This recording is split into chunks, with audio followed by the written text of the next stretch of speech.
I never believed in destiny, not until that day. My name doesn't matter anymore. What matters is what I saw, what I witnessed, and how wrong I was about everything.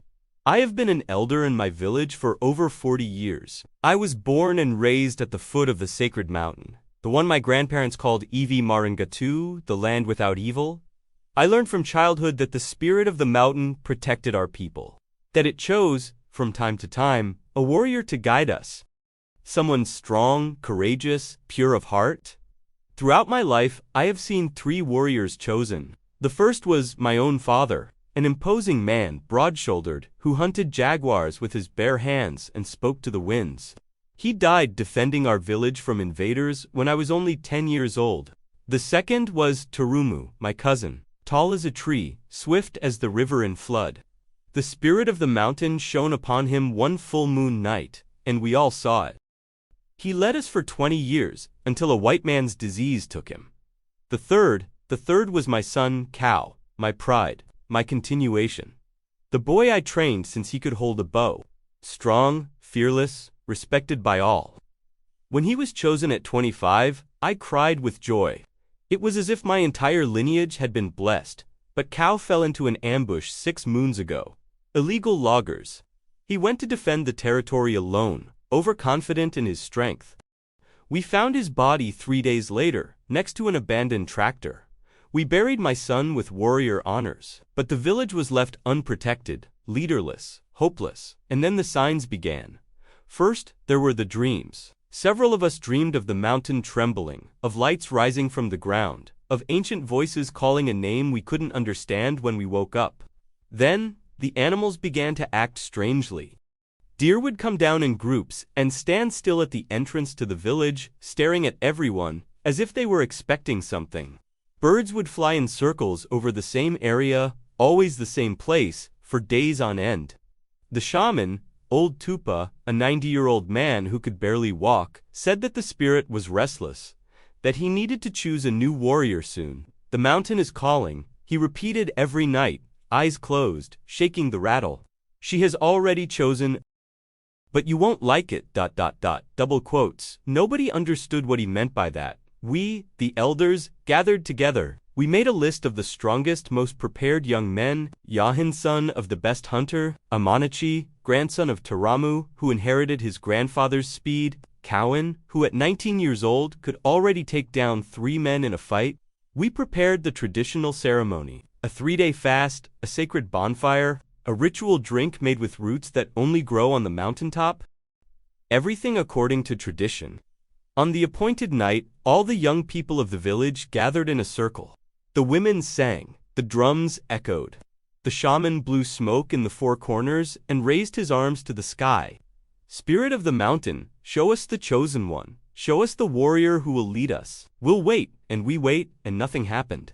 The bonfire crackled, the silence was heavy. Some young people began to look at each other, confused. The elders whispered nervously. That's when we heard it. A noise coming from the trail, shuffling footsteps, breaking branches. We all turned towards the darkness of the forest, and then he appeared, staggering, covered in mud, with scraped knees and a face marked by scratches. It wasn't Yoan, not Emanachi, neither does Cowan. It was him. Some elders stood up, indignant, others recoiled, incredulous. I heard murmurs of astonishment, some of anger. It can't be ... that's a mistake.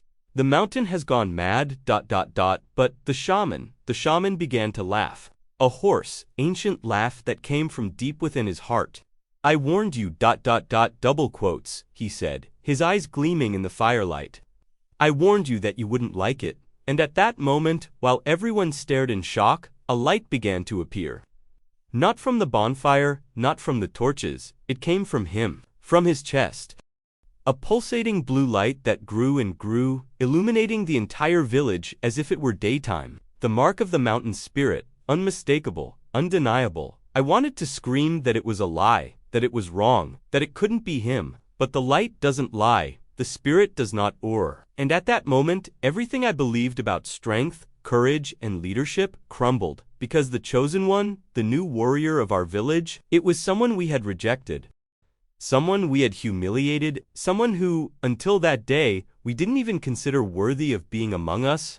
And that choice, that damned choice of the mountain, was going to change everything, primarily to me. His name was Miguel. That should say it all, shouldn't it? A name that didn't come from our ancestors, a name of the white man, a name that didn't belong to the land, the river, the wind. Miguel was the son of Yara, one of our women, but his father was one of them. A white man who had passed through the village years before, working for an environmental preservation NGO. He stayed for 6 months. He promised Yara the world. He filled her head with promises of taking her to the city, of building a life together. When she found out she was pregnant, he had already left. He never came back. He didn't even answer the messages we sent. Yara had the boy alone, and from the first day, everyone could see he wasn't like us. His skin was lighter, his hair less straight, somewhat wavy, his eyes a different shade. He was living proof of a stranger's betrayal, of Yara's naivete, of the contamination of our purity.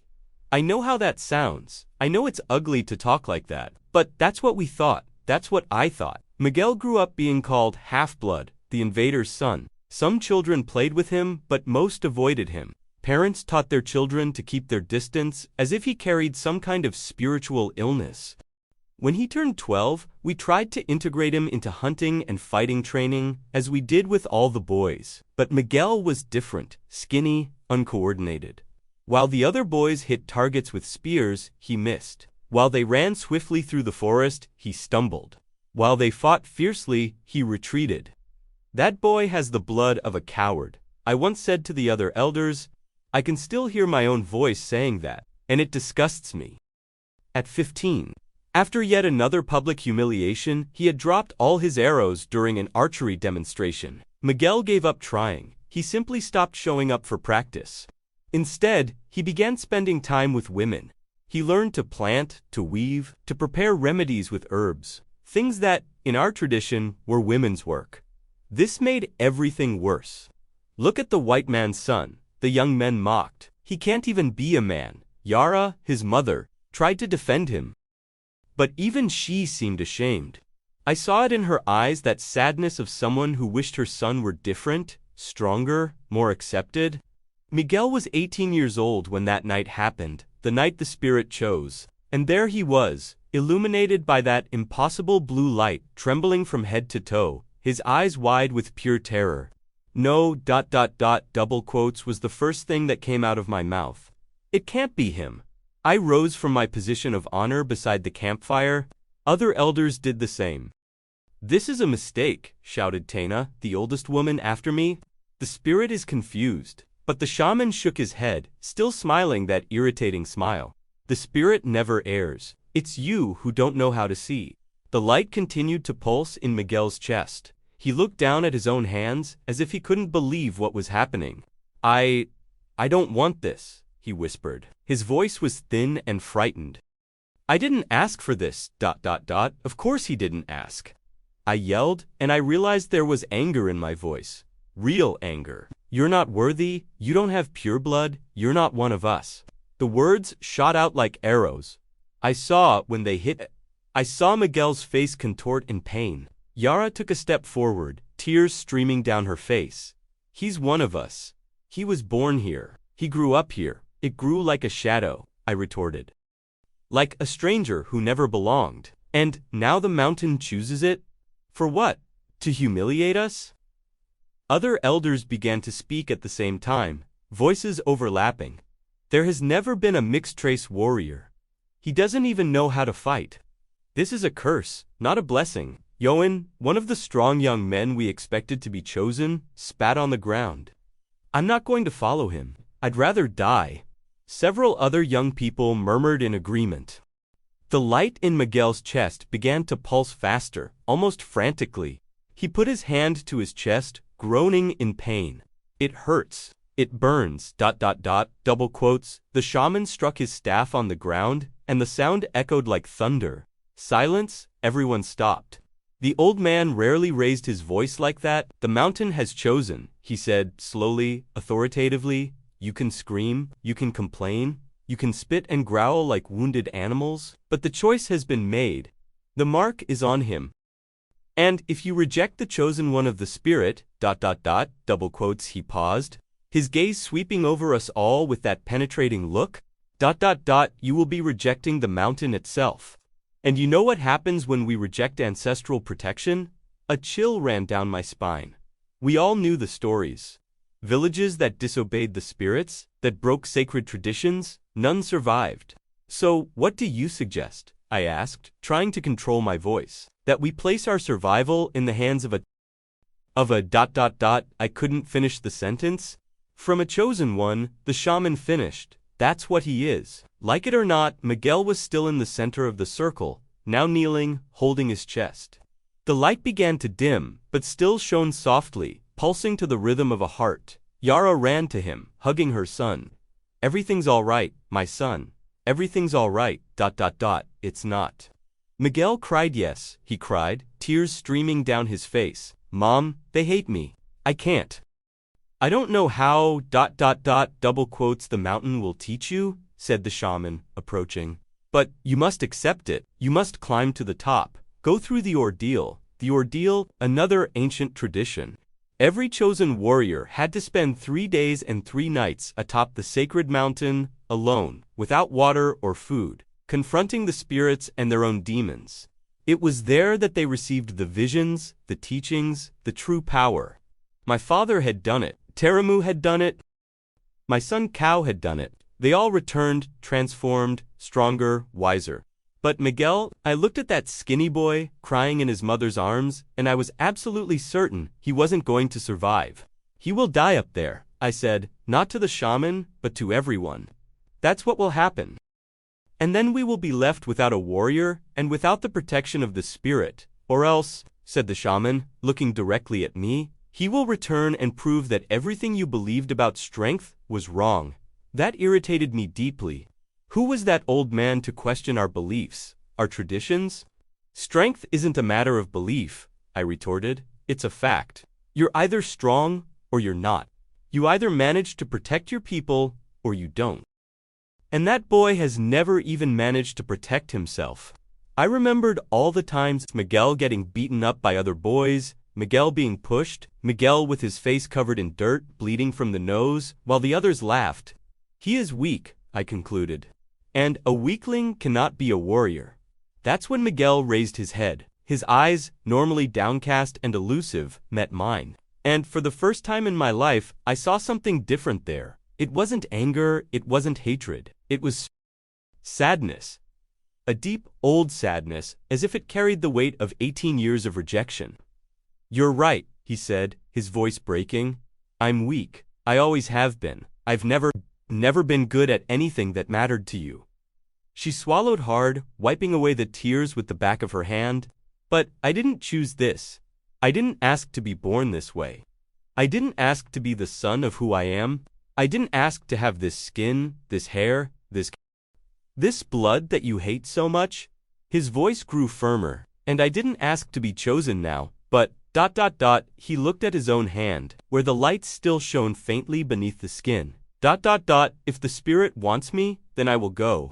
I will climb the mountain, I will face the ordeal, not because I think I deserve it, but because maybe it's the only chance to prove that I'm not just a mistake.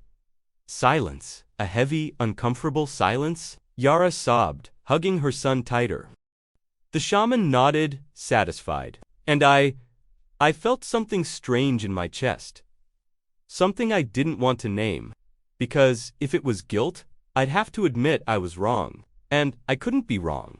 Not about that. Then let him go, I declared, my voice harsh. Let him climb the mountain. And let the spirit decide if he is truly worthy, or if this is all just a cruel deception. Miguel stared at me again, those sad, hurt eyes. It's always been cruel, he said softly. Ever since the day I was born. Then he stood up, moved away from his mother, and began walking towards the path that led to the mountain. Now, Yara shouted, Son, you need to get ready. You need to rest. But Miguel didn't stop. If I stop, I'll give up, he replied without looking back. And then you'll be right about me, as you always have been. The shaman watched the boy walk away, swallowed by the darkness of the forest.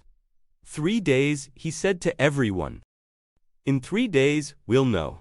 The ceremony ended in silence. No celebration, no joy, just a general unease, as if we had all witnessed something wrong, but no one knew exactly what. I returned to my cabin with a heavy heart. I tried to sleep, but I couldn't. I kept imagining Miguel up there, alone, scared, unprepared, inexperienced.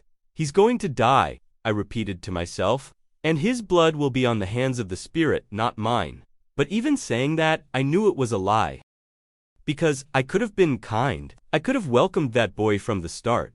I could have seen something in him beyond his lighter skin and foreign name, but I didn't see it. None of us saw it, and now, perhaps it was too late. The next 3 days were the longest of my life. The village felt strange. People spoke in whispers, they avoided looking at each other. Yara didn't leave her house, we could hear her crying from inside. On the second day, some young people began to get restless. What if he really is the chosen one? Eminachi asked. What if he returns? Transformed. He's not coming back, Yoan replied bitterly. He'll die of cold, or hunger, or fear. And then the mountain will have to choose again, someone real. But there was doubt in their voices. I could hear it. On the third day at dusk, everyone gathered at the entrance to the village. No one had planned it. We simply went as if something had pulled us along. The shaman was there, looking at the trail. He's coming, he said simply. How do you know? I asked. I feel it. We waited while the sun went down. The sky turned orange, then pink, then purple, and then we heard footsteps. But these weren't dragging, weak steps, like 3 days ago. They were firm steps, confident. And when Miguel emerged from the forest, everyone gasped for breath. He was different. Not physically, he was still thin, still 18, still the same boy. But there was something in his eyes, something ancient. Powerful, he walked straight to the center of the village, and the light in his chest burst forth, not blue this time, but golden, shining like the sun. I fell to my knees involuntarily, not by choice. My body simply obeyed, and as that light enveloped us all, I heard Miguel's voice, but it wasn't just his voice. It was the voice of the mountain, of the ancestors, of something much greater than all of us. The spirit showed me many things, he said. It showed me the past. It showed me the future. He looked directly at me, and he showed me why I was chosen. I swallowed hard, unable to look away. It wasn't by force, it wasn't by pure blood. It was because, double quotes, his voice trembled, but he continued. Because you need to learn, just like I needed to, and at that moment, I knew. I knew everything was going to change, and I, more than anyone else, needed that change. The mountain showed me a vision, Miguel said, and his voice echoed in a way that made my bones vibrate. A vision of what is to come. Golden light pulsed around him like a living heart. In 7 days, men will come. Many men armed. They are not ordinary loggers, they are ranchers, miners, land grabbers, all united. And they bring large machines, firearms, papers that say this land is no longer ours. Murmurs of panic spread through the village. That's impossible, said Taina. This land is protected, it's a reserve. Role models can be bought, Miguel replied, and there was a grown-up bitterness in that young voice. Judges can be corrupted, my father, the white man who fathered me.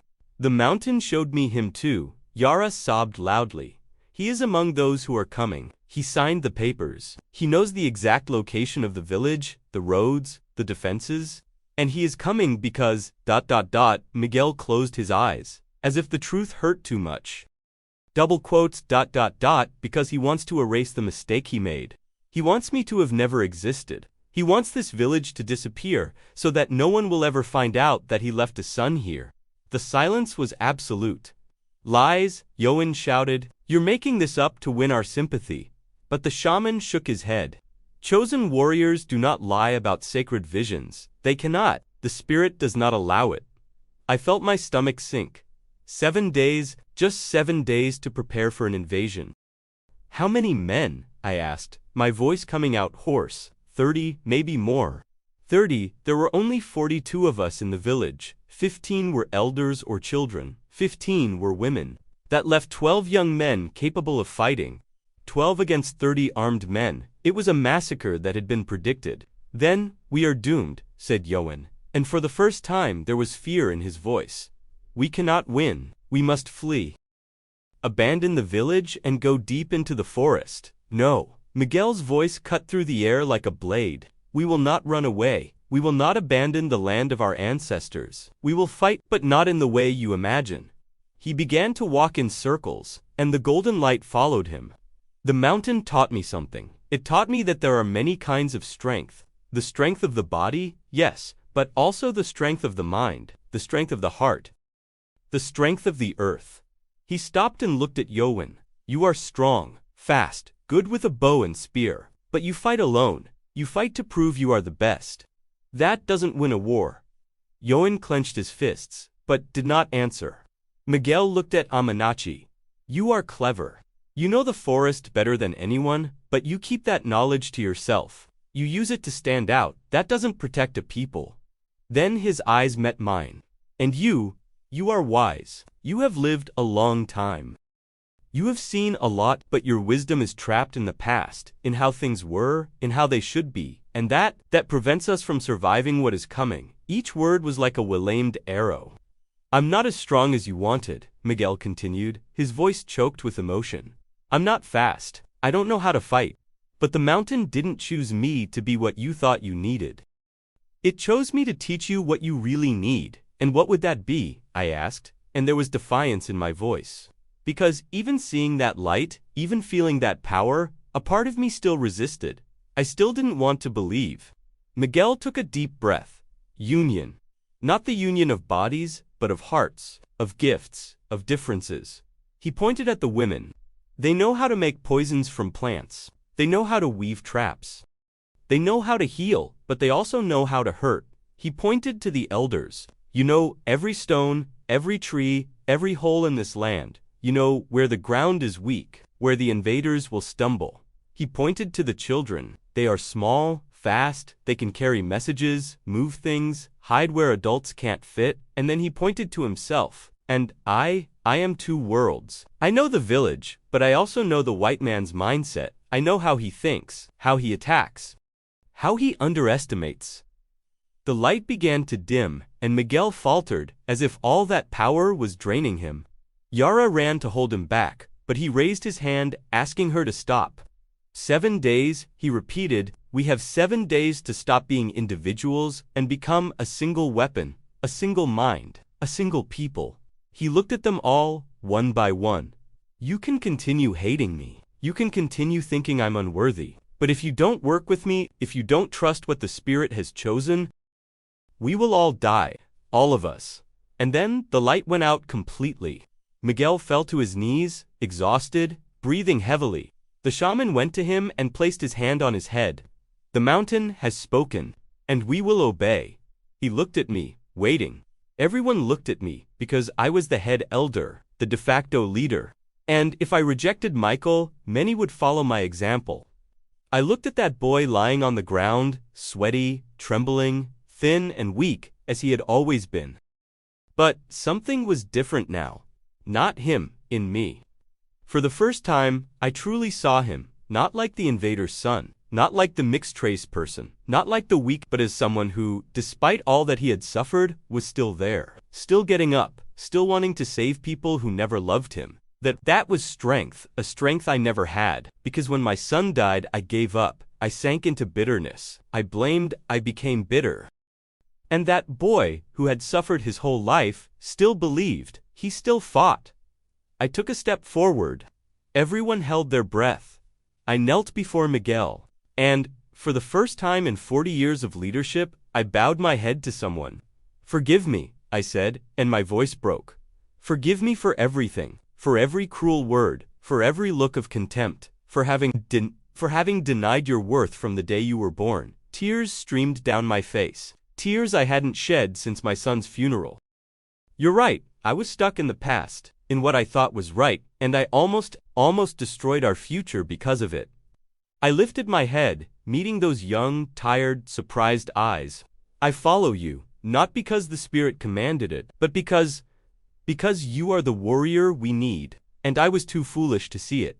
Miguel looked at me for a long moment, and then he cried, not sadness, relief. Years and years of rejection finally being broken. I was so scared, he whispered. So scared that I really was everything you said I was, that I was a mistake. No, I said firmly. The mistake was ours, and if you give us the chance, we'll fix it. Yara ran and hugged her son, crying. Some women started crying too. And then, one by one, the others came. First, Tana, the elder, then the other elders, then the women, then Yawin, the proud, strong young man who hoped to be chosen. He stopped in front of Miguel, his jaw clenched. For a moment, I thought he was going to spit, that he was going to curse, but then he reached out his hand. Teach me, he said simply, teach me to fight your way. Miguel took his hand. I'll teach you, but you'll also teach me your way, because we'll need both. Yawin nodded. And there, that night, something changed. The village that was broken began to come together. Not out of fear, not out of obligation, but by choice. For the next 7 days, we worked harder than ever. Miguel coordinated everything, and I was beside him, not above him, not controlling him, but supporting him. The women prepared poisons, vine traps, and disguised wells. The men sharpened spears and organized defensive positions. The children memorized escape routes and hiding places. The elders mapped every weak point in the terrain surrounding the village, and Miguel took all of that and turned it into a plan that didn't rely on brute force, but it's about intelligence, about teamwork, about using our differences to our advantage. On the 6th day, while we were adjusting the last traps, I approached him.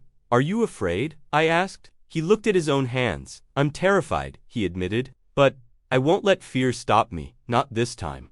I placed my hand on his shoulder. Your father will be there tomorrow, the man who abandoned you. Miguel closed his eyes. I know. How do you feel about that? Sad, he replied. Because part of me still wanted him to come back because he loved me, not because he wanted to erase me. I squeezed his shoulder. His love doesn't define your worth. It never has. He looked at me, and I saw a boy who just wanted to be accepted. And you, he asked, do you really, really accept me now? Or is it just because the Spirit chose me? I took a deep breath. In the beginning, it was only because of the Spirit, but now I accept you because I know you, because I've seen who you really are. And I deeply regret taking so long. He smiled. A small, tired, but genuine smile. Thank you, he whispered. No, I said. Thank you for not giving up on us, even when we gave you every reason to. That night we didn't get much sleep, because tomorrow, the war would arrive, and we would discover if a warrior was chosen, not by strength, but by heart. He was capable of saving us all. The dawn of the 7th day arrived, shrouded in mist. I had been awake for hours. Actually, I don't think I had really slept, just dozed off between heavy thoughts and silent prayers to my ancestors. Miguel was also awake. I saw his silhouette sitting on the rock near the central campfire, looking at the mountain. The golden light still glowed faintly on his chest, like an ember that never completely goes out. I sat next to him. I didn't say anything. I just stayed there. After a long silence, he spoke. My mother told me a story when I was little. She said my father was handsome, kind, that he promised to come back for us. His voice was soft, melancholic. I used to dream about this, about him one day appearing in the village, picking me up in his arms, calling me son, taking me to see the world out there, and when we returned, everyone would see that I had value, because he had chosen me. He swallowed hard. What an idiot I was, wasn't I? He wasn't an idiot, I said. He was a child who wanted to be loved. There's nothing idiotic about that. Today I'm going to see him, Miguel continued, and he won't recognize me. Or worse, he'll recognize me and not care. Probably, I agreed, because lying wouldn't help. How do you deal with that? He asked, looking at me. With the pain of someone who should love you, but doesn't? I thought about my son, about Cal, about how much I loved him, but also how much I pressured him, how I molded him. I wanted him to be the perfect extension of my dreams. I didn't cope well, I admitted. When I lost my son, I realized I spent so much time trying to make him the perfect warrior that I forgot to just love him, to ask if he was happy, if that was what he wanted. My voice cracked, and now he's gone, and I'll never be able to say that. That I would have loved him even if he wasn't strong, even if he wasn't a warrior, even if he was different. Miguel placed his hand on my shoulder. A simple gesture, but one that carried so much weight. Dinu, Miguel said softly. Parents aren't perfect, but children know when they are loved, even when that love comes in a twisted way. I quickly wiped my eyes. You're too wise for 18 years old. Pain ages you, he replied with a sad smile. The sound of a drum cut our conversation short, the signal they were arriving. Everyone took their positions. The children were taken to hiding places in the caves to the north. The older women stayed with them. The younger ones positioned themselves in the trees, with bags full of poisoned darts. The men, including Yoan, Aminachi, Cowan, and the others, spread out through the forest at strategic, hidden points, waiting for the right moment. The elders, including myself, stayed in the village with Miguel. We were the bait, the visible point, the target they would come to destroy. The shaman was seated in a meditative position, murmuring protective chants, and then we listened. The roar of engines, the sound of branches being broken by heavy machinery, voices shouting in Portuguese. They weren't trying to be quiet. They didn't need to. They thought we were just defenseless, primitive Indians, easy to remove. 3 pickup trucks appeared first, tearing up the trail, then a tractor, then more pickup trucks. Men got out of the vehicles. I counted them quickly. 32, all-armed rifles, shotguns, machetes, and then Moki got out of one of the pickup trucks. I didn't need confirmation. I knew, by the eyes, by the color of the hair, by the features that were exactly like Miguel's his father, a man in his 40s, well-dressed, with a trimmed beard and sunglasses. He looked like a businessman, civilized, polite, but it was there to destroy us. He looked around the village with an expression of disgust. Is this the right place? He asked one of the men, a large fellow in a leather hat. Yes, boss. The village you were talking about. Perfect location, Miguel's father murmured. Right in the area we want to clear. We'll have to remove everyone. He spoke of us as if we were rubble, trash to be disposed of. He took a few steps forward and shouted in our direction. Listen carefully. I have a court order here. This land was sold legally. You have 10 minutes to gather your belongings and leave. Anyone who resists will be forcibly removed. Nobody moved. Miguel stood in the center of the village, looking directly at his father. The man frowned, annoyed by that fixed gaze. Hey, you, kid, are you deaf? I told you to get out. Miguel took a step forward. Don't you recognize me? He asked, his voice firm and fearless. The man took off his sunglasses, squinting. Should I have met you? You should, Miguel replied. You spent 6 months here 18 years ago. You promised to return. You left behind a pregnant woman. I saw the exact moment it clicked. The man's face lost its color. Then it turned red. Then it contorted into an expression of pure rage. Impossible. That bitch you don't exist. The words came out like poison. I told her to get rid of it. I sent money. She should have killed me, Miguel finished calmly. Before I was born? Is that it? You shouldn't be here, the man yelled, completely losing his composure. You're a mistake. A damn mistake I made and now it's right in front of you, Miguel interrupted, his voice still calm, but with something powerful beneath it. Alive, breathing, existing, even though you don't want it to be. The man pulled out a pistol. Several of us stepped forward, but Miguel raised his hand, asking us to stay still. Are you going to kill me? Miguel asked. Is that it? Are you going to erase your mistake with a bullet? I'm going to do what I should have done 18 years ago, the man hissed. Make sure you never existed. But I exist, Miguel said, and a golden light began to glow in his chest. And no matter how many bullets you fire, you'll never erase that. The man fired. I screamed, but the bullet stopped in midair. She simply stopped, frozen a few inches from Miguel's chest, enveloped in golden light. The man shot again. And again, and again. 5 shots, everyone stopped. Everyone fell to the ground, harmless. The thugs retreated, terrified. What the hell? The mountain protects me, Miguel said, and his voice echoed, powerful, because it chose me, not by blood, not by force, but by heart. He raised his hand, and the light exploded out like a wave. That was the sign. Suddenly, vines sprouted from the ground, wrapping themselves around the invaders' legs. Hidden traps closed. Darts flew from the trees, striking necks, arms, thighs. The poison wasn't lethal. Miguel had insisted on that, but it was paralyzing. Men screamed, fell, and stumbled. Our warriors emerged from the forest, disarming those who were still standing. Yoan moved with impressive speed. Amanachi coordinated the movements like a born strategist. Cowan took down men 3 times his size, but it wasn't brutality. It was precision, control, exactly as Miguel had taught. In less than 10 minutes, all 32 invaders were on the ground, unarmed, immobilized, some paralyzed by the poison, others simply tied up with vines and ropes. No one dead, no one seriously injured. A bloodless victory. Miguel's father was on his knees, tied up, looking at his son with a mixture of fear and hatred. Miguel approached him. It stopped right in front, and then he knelt down to getting to the same level. "I've spent my whole life wanting your approval," Miguel said softly. "Wanting you to come back? To see me? To love me?" Tears streamed down her face. "But today I understand. The problem was never me.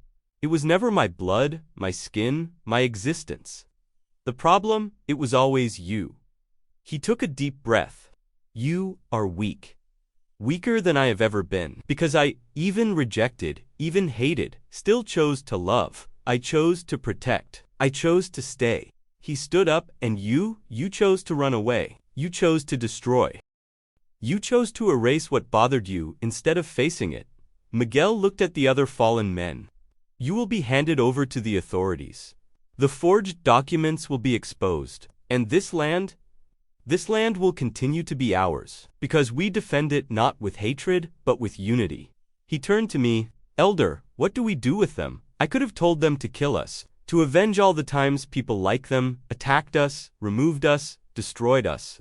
But I looked at Miguel, at that boy who had every reason in the world to be cruel and chose to be better. We tied them up," I said. "We took them to the nearest town. We handed them over to the federal police, along with the evidence of the forged documents, and we let their law take care of them." Miguel nodded, grateful.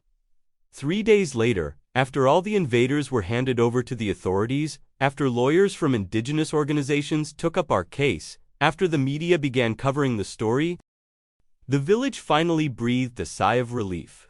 We held a ceremony, not a war ceremony, but a ceremony of gratitude. Gratitude to the mountain, to the ancestors, and to Miguel. He sat in the center, still looking uncomfortable with the attention. Yara was beside him, proud, crying tears of joy. I stood up to speak. "I've lived 70 years, I began. "I've seen many things. I've learned many lessons. But the greatest lesson? I learned from an 18-year-old boy whom I've despised my whole life." I looked at Miguel. Faith thought I knew what strength was. I thought it was muscle, speed, ferocity, but I was wrong. My voice became choked with emotion. Strength, true strength, is continuing when everyone says you're worthless. It's loving those who reject you. It's protecting those who hurt you. It's choosing to be better when it would be easier to be bitter. I pointed to Miguel. "That boy has more strength in his little finger than I've ever had in my entire life. And I wasted years rejecting a gift from the spirits because of prejudice, pride, fear of what is different." Several people lowered their heads in shame because they knew it wasn't just me, it was all of us. "But today, I promise," I continued, my voice firm, "I will never again judge someone by their appearance, by their blood, by their origin. I will look at the heart, at the choices, at who the person really is." I looked around at the whole village, and I hope we all make that promise. Because if it weren't for Miguel, if it weren't for that mixed-race boy we called a mistake, we would all be dead or scattered now. Silence. And then Yoan stood up. "I also asked for forgiveness," he said, his voice gruff. I mocked him. I hit him. I made him feel small because I was afraid. Afraid that someone different might be better than me. He looked at Miguel. "But you are better. Not because you are stronger, but because you are wiser, kinder, braver, where it really matters." One by one, other young people stood up. They asked for forgiveness, they gave thanks. Some cried, And then something happened that had never happened before in the history of our village.